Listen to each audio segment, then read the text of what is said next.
Seattle's business community and mayor are pushing back against a proposed employee head tax tonight. This after a Seattle City Council-led task force called for nearly $75 million a year in new taxes to aid the homeless.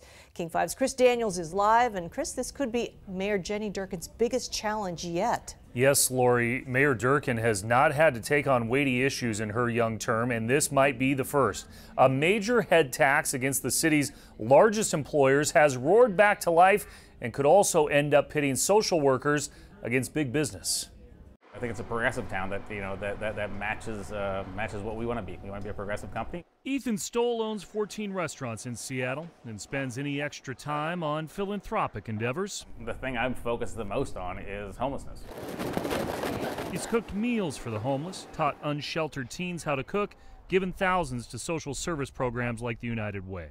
Yet he's concerned about an idea to tax businesses like his. I'm all for people coming up with money. I think if we're going to solve the homeless problem, I think we all need to chip in some money. There's no doubt about that.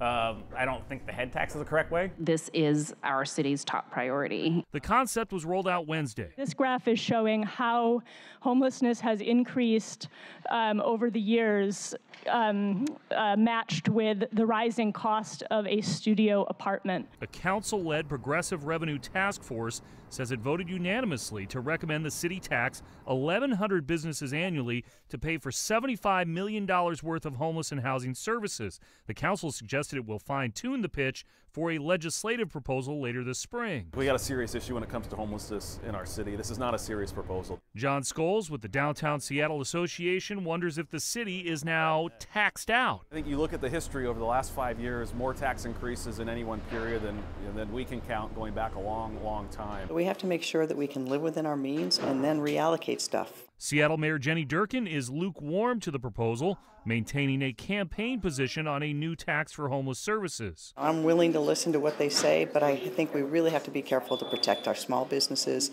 and make sure we keep a vibrant economy. It's very much a social justice tax, and I get concerned that some of the businesses in Seattle would cut it out of their philanthropy.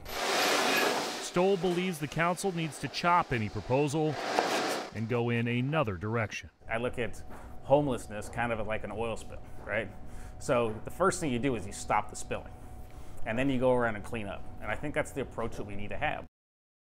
Stoll says he employs over 300 people amongst his restaurants and would likely have to increase prices in order to absorb any head tax. The council has not given a specific timeline on when exactly they expect to have formal legislation. We'll keep you posted. For now, live in the King 5 newsroom, I'm Chris Daniels, King 5 News.